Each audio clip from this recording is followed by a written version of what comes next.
Good afternoon, everybody. Welcome to the September 27th first bull session of the autumnal season here in Michigan. We are getting inundated with nasty weather. I'm sure Ken will chime in on that. My name is Mark Robertson, coming to you from just north of Detroit, and I'm joined here by Ken Kavula, who's just a few more miles up into Michigan. How you doing today, Ken? I'm doing real fine, Mark. It's ugly up here. Fall's my favorite season, and when you get a fall day with the colors, it can't be beat. But when you get this rain coming through, it's something to behold. And we've had pelting rain now for about 36 hours, and it's supposed to continue throughout today yet. So Of course, it's ugly. my favorite aspect of Michigan weather, and we'll get on with investing here in a minute, but it kind of applies. We went from a week ago having 90 degrees, 90, to 2 days later wondering if we needed to go out in the middle of the night to take in the hoses to prevent them from freezing. So that's hello, Michigan. Well, we had a frost warning up here in mid-Michigan already, and we had a killing frost north of Saginaw Bay already, and it happened before we even got to October this year. Usually that first killing frost isn't until the middle of October, sometimes the end of October, but we've already had our first killing frost up north of the bay, and it's already done a little bit of work on our impatiens and our hostas and things that are real cold sensitive in our own gardens here in the southern end of mid-Michigan. So it is what it is, Mark. It just Well, so I guess that leads us into the stock market. Kind of rhymes with Michigan weather these days. Heat maps have gone cold. We're going to spend a little bit of time talking about that. I'm fulfilling a promise to Sean to stop picking on Jerome Powell, and that's me as Bart Simpson there on the left saying I will no longer fight the Fed, which isn't true, and we'll explain more. I actually think it's one of the best times to invest that I've seen in so many years. The reason I say that is you turn I don't do this very often, but I turned on CNBC last Friday. I thought, based on the music playing in the background, I was at a funeral. I mean, I am not kidding. That was funeral music playing in the background, and that's a really good sign for us. sentiment is certainly negative right now, so we'll have to see where it goes. I'm baffled at the dollar's strength at the moment. Yeah, I haven't seen exchange rates like this since I was in college, and you could go to Europe and have parity with the dollar or better on almost every currency. It's happening now with the pound and coming close on the euros. So certainly if you're inclined to do some traveling, even with that coronavirus around yet, it certainly is quite a time to do some traveling at the moment. absolutely. The gentleman on the left is Morgan Housel. Ken mentioned the book a few weeks ago. Kim has mentioned it from the book club in the past. I do think we'll add it to our library. I am going to read it this week. I think it's a good push. It's actually called, the title of the book is The Psychology of Money. And I don't care for most behavioral finance books, but this one is a winner. And Ken's already read it, and I think we'll touch on it next week. I think it goes perfectly with the conditions that we're facing in the market, and we'll have some fun with that one. The reminder in the middle is that we are at a roundtable evening, so this session will be a little bit shorter. We have a roundtable tonight, 8:30 Eastern time. If you need more information on that, send us a note, but look forward to seeing you there.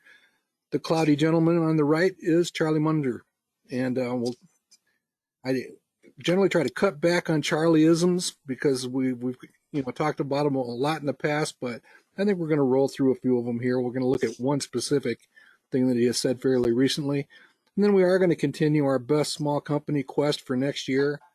We continue to hold out hope for 2022, but the image on the right is a tribute to what has happened to many small companies. And as Ken pointed out last week, and again, one of the reasons I think this is a powerful moment of opportunity for most investors, if you truly are an investor, is those small companies are coming back, the ones that survive anyhow. And it can be a wonderful ride if you catch them at a deep value situation for a well executing company going forward. Anything you want to add to that, Ken? No, except that I'm ankle deep right now in investigating small companies, and I think that will probably move up to my knees as we get closer to Halloween here. If you have ideas, folks, don't be afraid to send them to myself or to Mark. We're going to kind of define a small company as anything with sales at approximately $1.5 billion over the last fiscal year.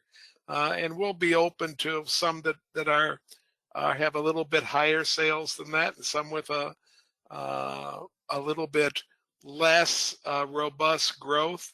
But basically, we're trying to look at companies with $1.5 million or less in actual sales and double-digit sales growth. Okay.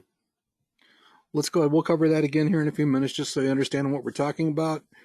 Here's the standard boilerplate disclaimer. I see a lot of familiar faces. Greetings to all of you. Welcome back.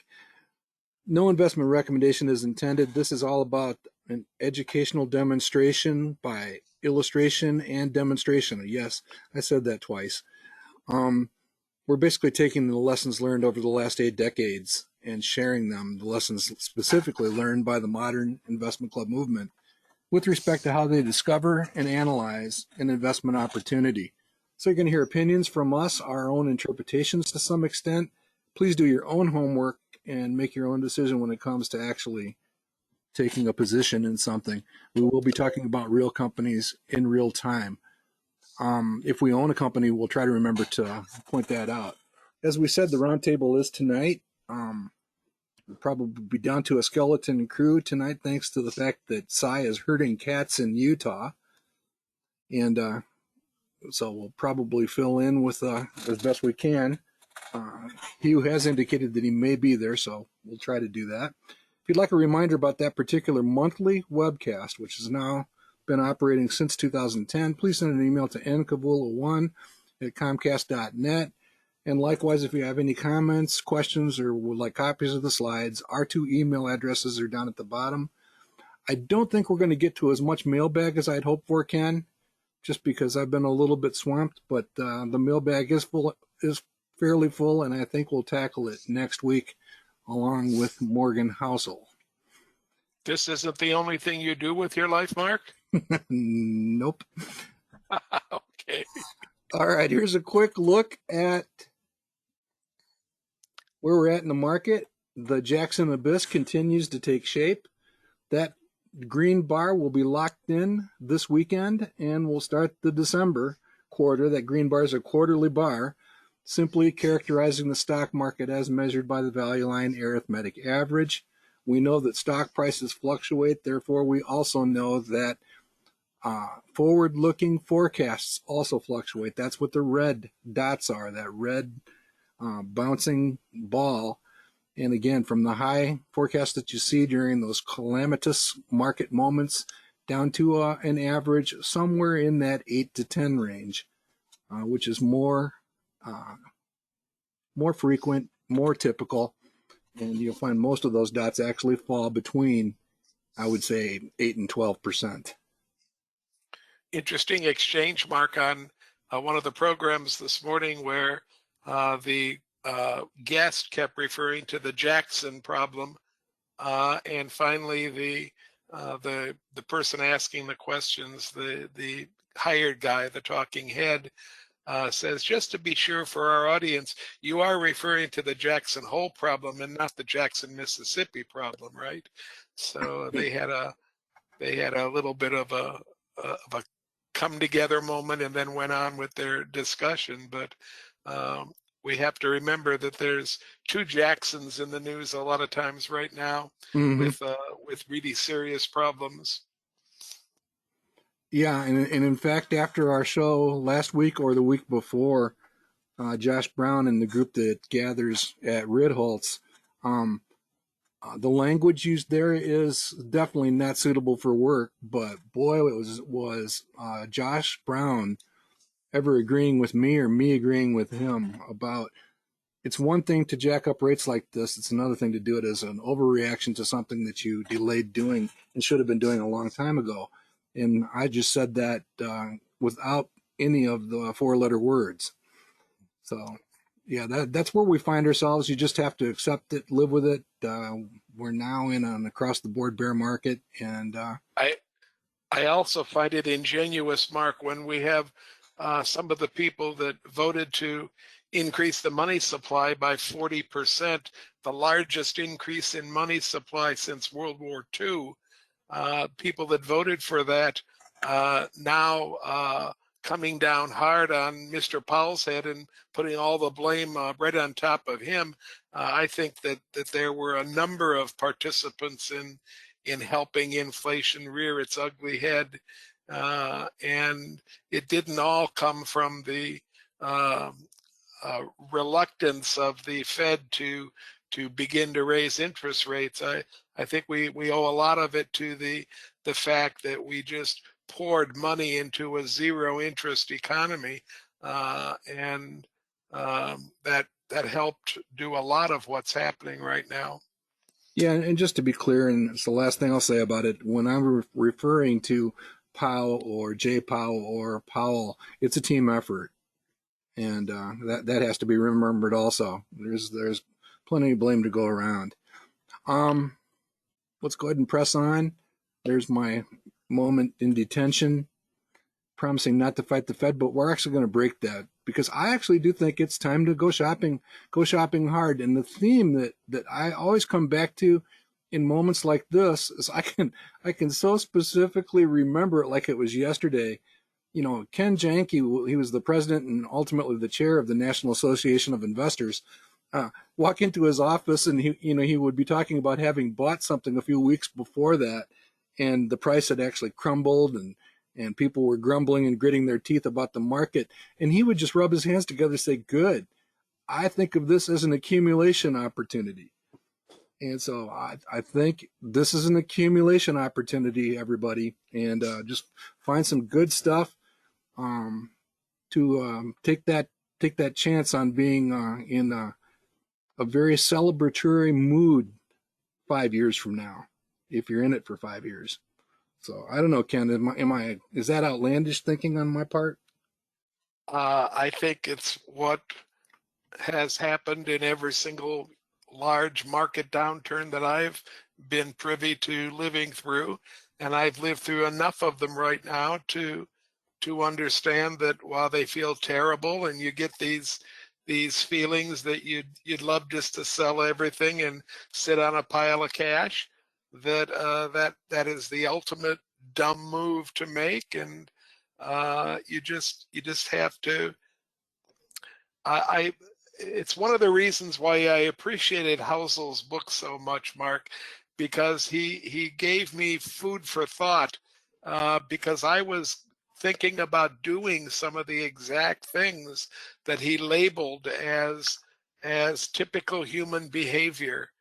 And it's interesting, I think, that if you can identify behavior that's negative, sometimes you can even avoid it. Absolutely. And for those of you wondering, I did tinker with what we referred to as a tequila trifecta, and actually and performed handsomely on the ones that I closed out. The one that I didn't close out, however, is down about 80% from its peak. So I'm getting a tiny lesson there, just a few Your $100, tiny your lesson. luck holds, Mark. Okay. Well, I'm back to the point where I'm thinking about tiptoeing back in. So we'll see. Here's a look at the value line arithmetic average over time, since we're going to talk about Charlie Munger and some of the times he has suffered through moments in the market. Yeah, that 2008, 2009 moment was pretty tough. From the peak back before Halloween 2007 to where it finally bottomed out in March 2009, that's a drop of 60%. And if you lived through that and lived to tell, if you invested through that, were you ever dancing 5 years later? And that's kind of the message I think we can carry. So yeah, we're there. I don't think that it'll drop precipitously from here. It could continue to drop down. Notice on this particular chart, there's only been a couple times when the RSI got down to these levels. One there and one barely there with COVID. And we're not far from that here. We'll end up somewhere in that range. And I wouldn't lose sleep over it. I'd shop. All right. And the last major index that had not fallen into the bear market, which is defined as a drop from a peak of 20%, the Dow did just the day before yesterday, or yesterday, whatever day that was. And Reuters let us know. And then just today, just to show how nasty this market is, I checked it at about 10 or 10:30 this morning, Ken, and I saw that we were up between 1.5% and 2% on the things that we track, major indices. And I checked back in about a few minutes before we went online. We're actually down twice that much. So this thing continues to slide. And again, I think of Ken Janke rubbing his hands together and saying, it's an accumulation opportunity for those who recognize it. Your thoughts, sir? Nothing to add, Mark. Let's keep going. Okay. And by the way, for the experts, including Jim Cramer, I love Jim Cramer, but he said we would never take this point out and that this would serve as a low for the market. All right. Here's the words of wisdom that kind of help with that framing of rubbing one's hands together. And this probably dovetails with some of the stuff in Morgan's book, if I had to guess. I've only skimmed it so far, but I think these are some very solid truisms, and part of the reason that I look forward to doing some fairly powerful shopping here over the next couple of months. Time to get interested is when no one else is. That certainly qualifies. And as Hugh McManus pointed out at last month's roundtable, when he sees a quality company on fire, he runs to it. So he's running into the line of fire. And then I got a kick out of this last quote here, Ken, that Charlie's pointing out that his Berkshire stake has gone down by 50% at least 3 times. And this notion of it being just adult consequences is pretty cool. So I decided to check his math. His math's pretty good. Here's Berkshire Hathaway since 1994. And last time I checked, neither he or Warren had any trouble hanging on through any of those moments. In fact, I wouldn't be surprised to find out that either one or both of them actually did some fairly heavy accumulation every time you see a red box on that chart. All right.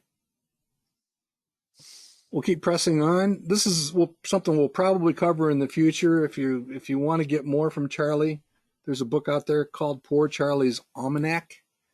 And we'll probably cover these at some point in the future, if not next week, sometime shortly thereafter. We do want to get to Housel's book first, and then we will be covering more of the best small companies. But in the end, it comes down to those basic guiding principles: preparation, discipline, patience, and decisiveness. I think that rhymes with the modern investment club movement for sure.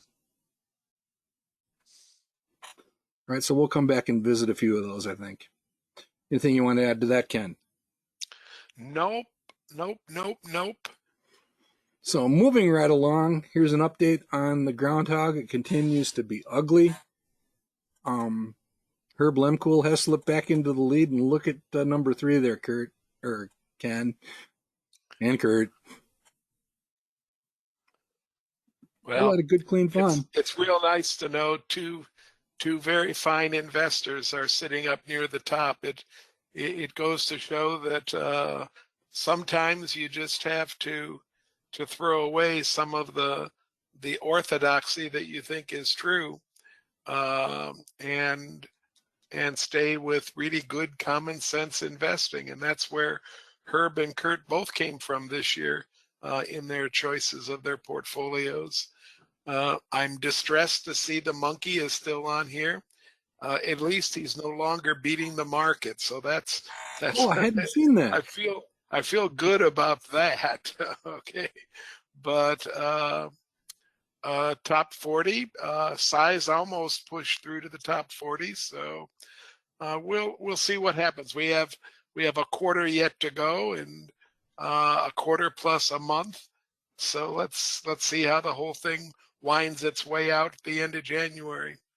And we do have a couple fairly recent champions, Ruth Wilfong at 33 and co-champions at 42 with Space Coast on there. So very interesting. We've said it before. I'll say it again. We're more accustomed to about 60% of the participants beating the market in this exercise. So that's a tremendously low number. And I continue to be amazed that, maybe Kathy and ARK Investing catch fire and just take off and go like a mission into an asteroid or something at some point. But she continues to be at the bottom, and since I have 1/5 of my stuff is with her for the Groundhog, it's not helping me very much either. Good stuff. All right, we'll keep going.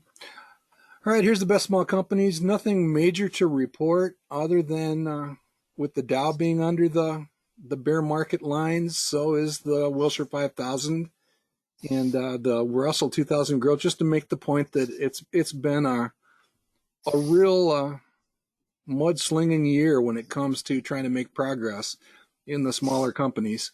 We have managed to beat the Russell 2000. We are not keeping up with the Wilshire 5000. The traditional has actually edged slightly ahead of the actively managed portfolio. That's the one that you see on your screen, where we've actually closed out positions and opened others. Thank goodness for InMode Ken and plastic surgery.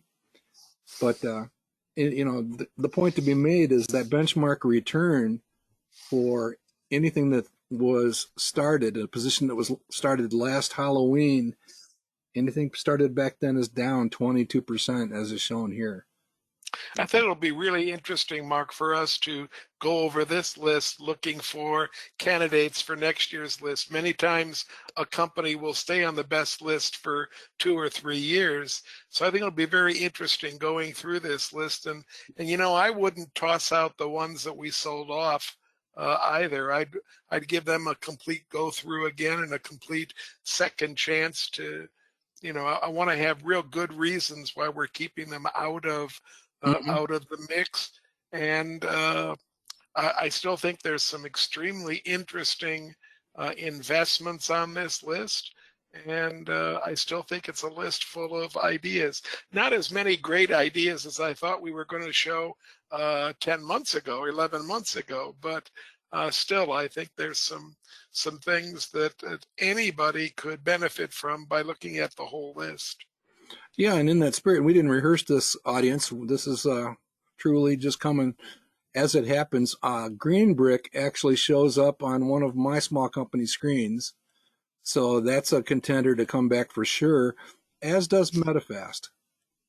So both of those two are going to be added to the list, the short list. All of these are on the list, at least for a look-see. As you'll see here in a second, InMode is near the top of a list that we're going to review. But yeah, I'm in agreement, Ken. We want to make sure that we're not missing something which has just been artificially beat down, and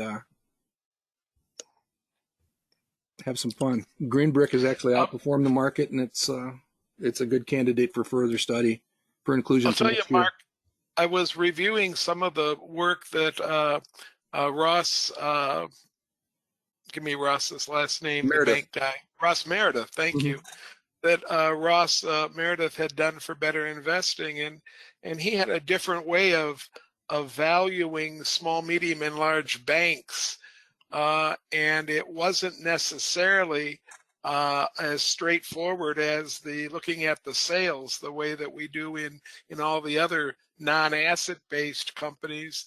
I'm going to get those numbers, and maybe the two of us want to take a look at those numbers. He seems to think that you need a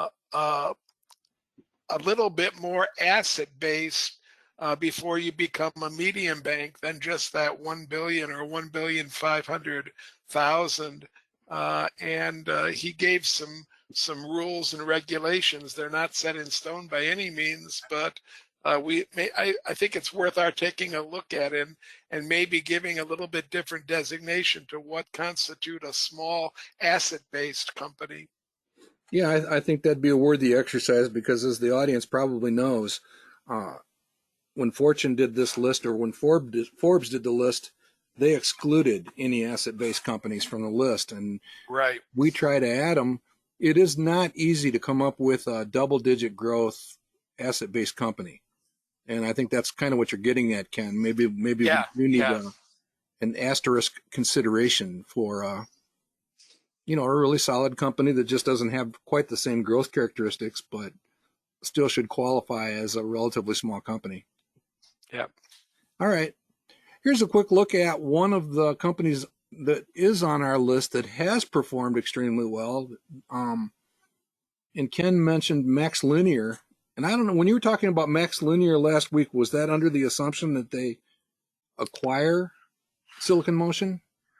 Well, yeah, all the backward-facing news about Max Linear, Mark, mentions the fact that they're in merger talks with Silicon Motion, and mentions the fact that that's going to be a significant addition to the company, and it will be likely accretive almost immediately as the deal closes. So, when you're looking at backward-looking material, you don't tend to question it until the last week or so, where I started asking myself, if Silicon Motion's going to be acquired, why is it moving in the wrong direction as far as price is concerned? And so I started doing a little bit of research and a little bit of reading. This is an article that's dated September 23rd. That's last Friday. I found it very, very interesting and intriguing. If you're interested in this company, Max Linear, and its acquisition of Silicon Motion, I think you need to read a number of articles like this and get a kind of a balanced picture on what's happening with this proposed merger. Yeah, because here's the actual date of the proposed merger back here. I believe it was the 5th of May, just a few months ago. And this jump in the stock price was fairly substantial at the time. The offer it's a mixture of cash and shares of Max Linear. The equivalent offer at that time was $114. Now that has fluctuated around a little bit, but it's still something like that. And I find this whole thing kind of fascinating because they expect to close next year, second or third quarter, worst case.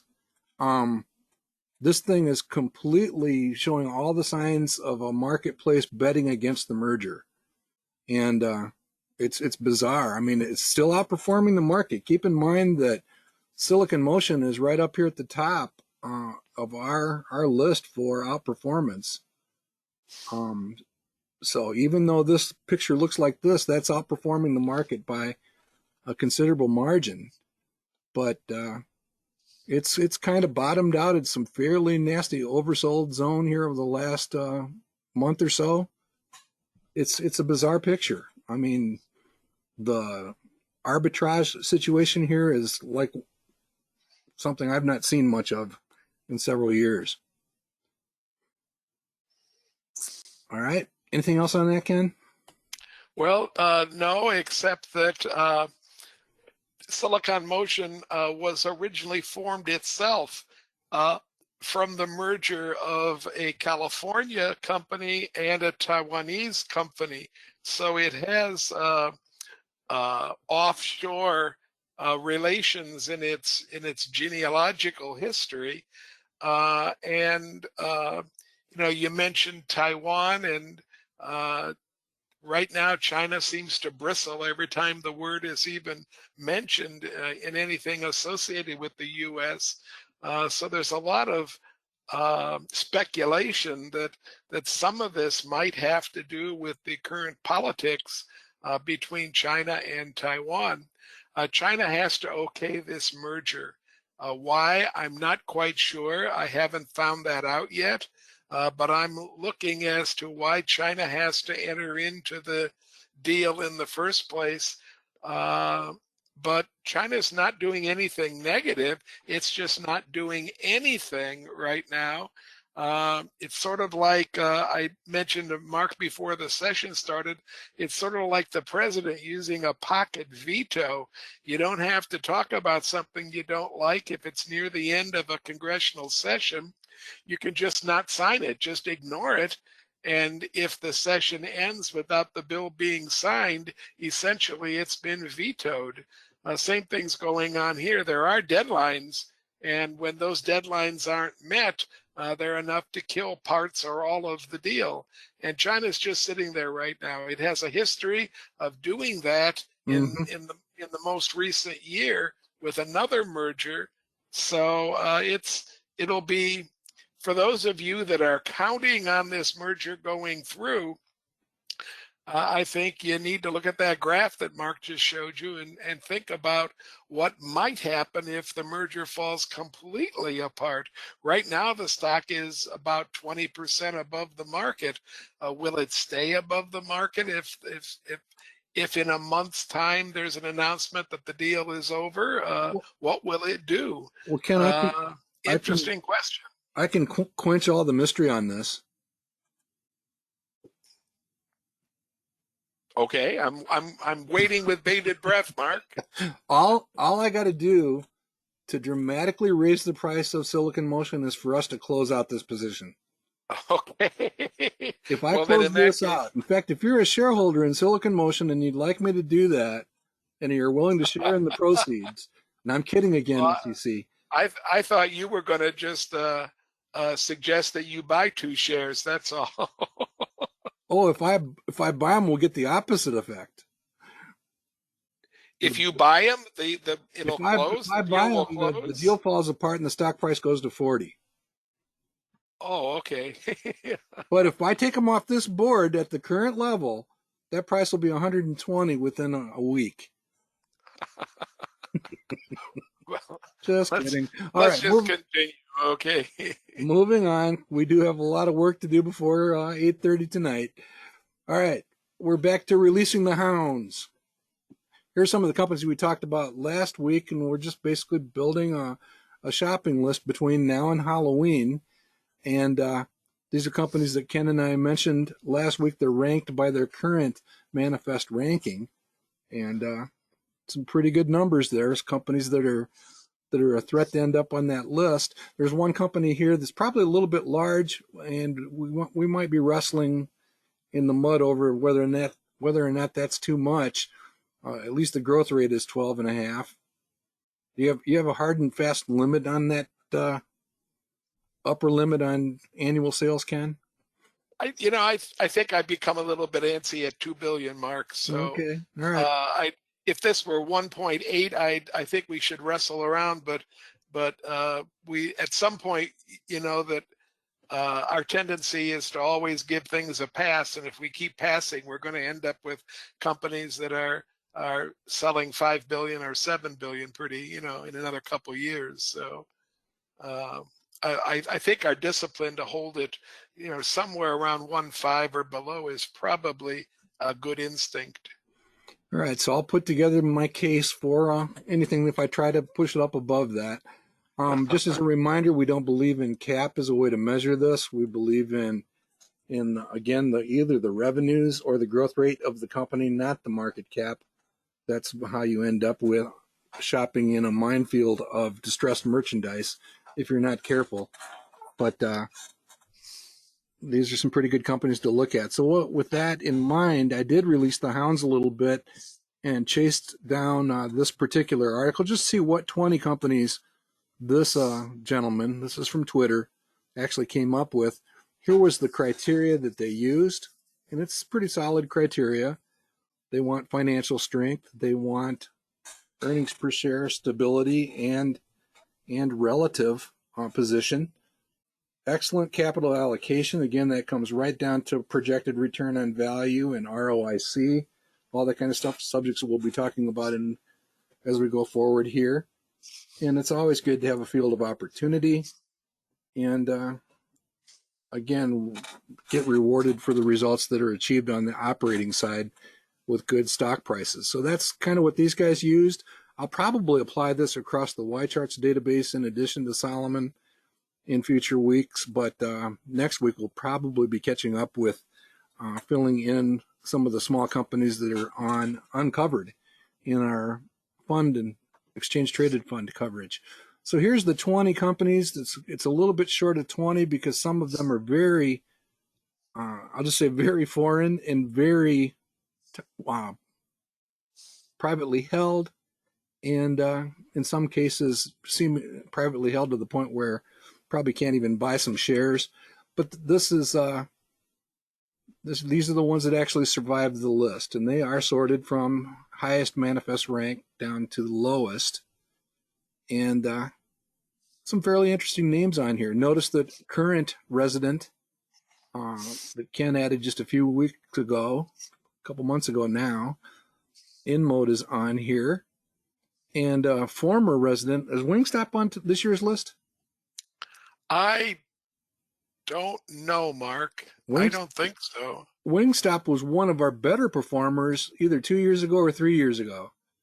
Doesn't quite make the list. And XPEL is one that we talked about during the EV discussion. Anything jump out at you here, Ken? Well, I've looked at Qualys a number of different times at various points in the last 3 or 4 years.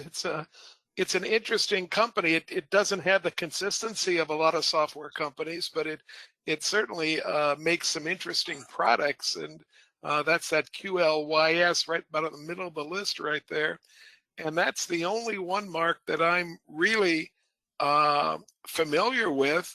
I seized on the name Kelly and thought that had something to do with the The temp agency? people coming in as temps, right? But Yeah. Mark assures me that that's just a coincidence, that they don't do that. So well, I'd like to look at Kelly Partners then too, I guess. Yeah, they basically acquire accounting firms. I'm not sure where they're headquartered. It might be Britain, but it's a lot of these are going to be international, and I'm okay with that for now. The one up at the top, very closely held, probably not even investable, based on what I've seen. They do have an ADR. This is a company out of Sweden. I believe it's Sweden. It's Sweden or Switzerland. Sometimes I have trouble keeping them straight, but they make helmets for sporting, for motorcycles, and that kind of stuff. And that's what you see here on the left. It's a fairly well-managed company. We'll take a look at it. But like I say, I think it's very tightly held by insiders or institutions that act like insiders with European investing.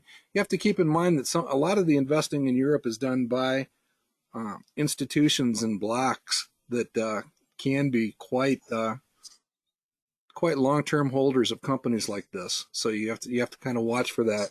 The second company I'm intimately familiar with, based on the fact that we used to have a 10-year-old son that built these kind of things out of plastic and metal and painted them up, and think of a chessboard with the figures on it, doing all kinds of things and casting spells. That's what Games Workshop is. You may see them in your local malls, and they actually check out with some fairly interesting levels here. If you look at the projected return on value and the projected annual return, they're in a nice spot here. Not the end of the world as far as many of these situations. And I just find it interesting that in addition to Ken's Fox Factory and Malibu Boats and others that we've covered, is these leisure companies keep ending up there. And I guess leisure is a good place to be in investing. I will tell you, Mark, that a lot of these 5-character digits or tickers are not going to appear in your Better Investing database, which means they're either traded on the pink sheets or they're not traded in this country at all. So you might have a little bit of trouble coming up with some of these with the 5 letters in their ticker. Yeah, and like I say, most of them have ADRs. Some of them are very thinly traded. So it's just something to think about, and we'll certainly rake them over the coals as we go down the list. Semler Scientific is one that has been a favorite of some of the chapters out there. Cincinnati comes to mind. These are the guys that make the portable at home or in office testing for some cardiac analysis of individuals, and pretty interesting looking company. And in fact, I had added that to my Groundhog or something in the past. It didn't work out very well, but perhaps it's come down to a point where it could be more interesting. So I think anything, top half of this list is probably worthy of paying really close attention to. I also like Qualys, QLYS. Good looking company, maybe a little bit overvalued based on that projected return on value. But there's some interesting companies here. Yeah, Quala's still sitting at even in today's market, sitting above its average PE ratio of 52. It's sitting at a PE of 55 right now. So Yeah. people really like the company. Yeah, it's just, it might not be investable at the moment. Yeah, and I when I looked at it, and I did take a fairly close look at it this morning, I was kind of reminded of a younger Paychex, in terms of what I was looking at. I do find it kind of interesting. There's only 2 standard edition companies on here, and they're fairly well oversold according to Value Line. But I find it absolutely amazing that this list of companies has very little analyst.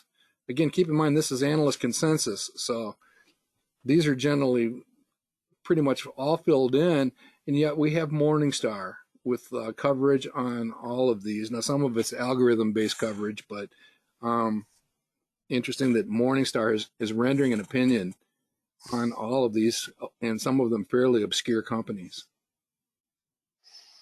All right, so we'll take a closer look at those. I personally believe that as we go through the leading mutual funds and look for uncovered companies, we'll probably come up with maybe a notch higher interesting list when we check in with Brown and some of the other successful investors in smaller companies. Anything else on here, Ken? You want to kick going? No, I think we did a pretty thorough job of talking through that. Here's that MIPS that you're Yeah, interested this is the helmet company, again, out of Sweden or Switzerland, and limited track record, but what track record is there from an operating standpoint is pretty compelling. So, could it be an interesting opportunity? I think it could be. How investable is it? Time will tell.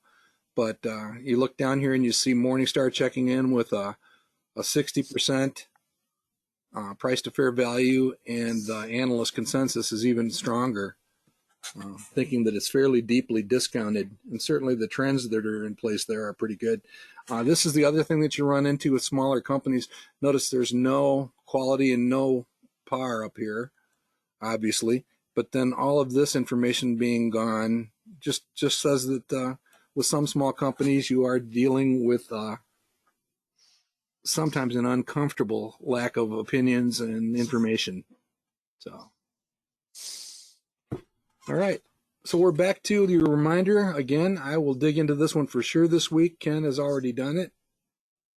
But would you care to give your 30 or 60 seconds on your thoughts here, Ken, and how it applies to the current market, the current accumulation opportunity?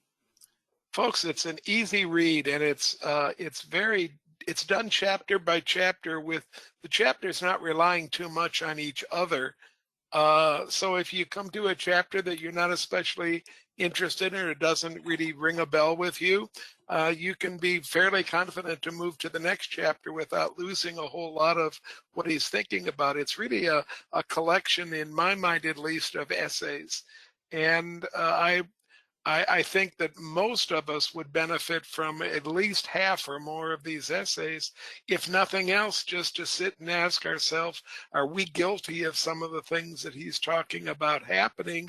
And can we recognize this kind of behavior when we're watching it in close friends or watching it in ourselves? Can we recognize it for what it is? I've rarely read a book about investing, recently at least, that's caused me to think as much as this one has. So I thoroughly recommend it. I put it on my Kindle for $10, and I have it there to look at. And again, he's a very, very good writer, and easily the book can be finished in 2 evenings without too much trouble at all. So if I shared my Robinhood account with him, how much trouble would I be in?